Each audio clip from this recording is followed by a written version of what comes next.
మన రక్షకుడైన యేసుక్రీస్తు నామంలో అందరికీ వందనాలండి. ఈరోజు దేవుని మాటలు కీర్తనలు గ్రంథము 103 అధ్యాయము 18వ వచనము. ఆయన కృప యుగయుగములు నిలుచును, ఆయన నీతి వారికి పిల్ల పిల్ల తరమున నిలుచును. ప్రియ దేవుని బిడ్డలారా, మనం అనుకుంటూ ఉంటాం కొన్ని సందర్భాలలో, ఇన్ని మంచి పనులు చేసినా నాకు కీడే జరుగుతుంది. ఏమి లాభం నేను మంచి పనులు చేసి? ఎంత దేవుని నీతి మార్గంలో నడిచినా నన్ను మాట్లాడే వాళ్ళు మాట్లాడుతూనే ఉన్నారు.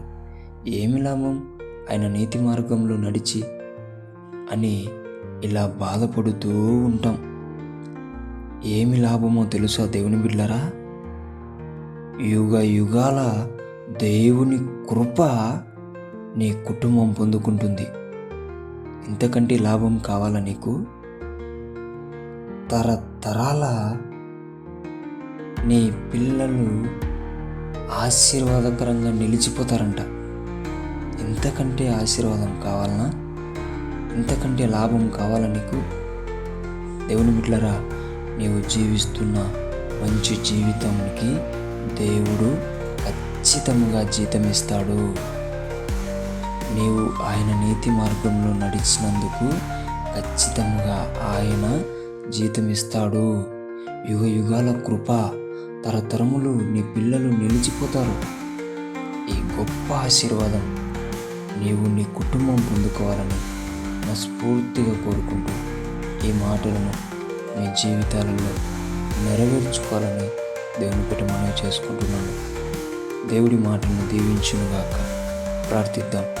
దేవానికి వందనాలు నాయనా, మంచి చేసిన చెడు వస్తుందని చాలామంది ప్రభువా కృంగిపోతున్నారు.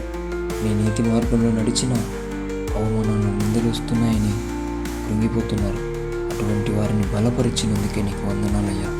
తండ్రి, యుగ యుగాల కృపను పొందుకుంటున్నారని, తరతరముల పిల్లలు నిలుస్తారని వారికి మనోనేత్రములు వెలిగించి అర్థమయ్యేలా నీవే వారితో మాట్లాడి ఈ వాక్యం ద్వారా బలం పొందుకొని తండ్రి, యుగ యుగాల కృప, తరతరముల పిల్లలు జీవితాలు బాగుండేటట్లు చేసుకునే ఆలోచన వారికి దయచేయమని యేసు నామములో ప్రార్థిస్తున్నాం తండ్రి. ఆమేన్.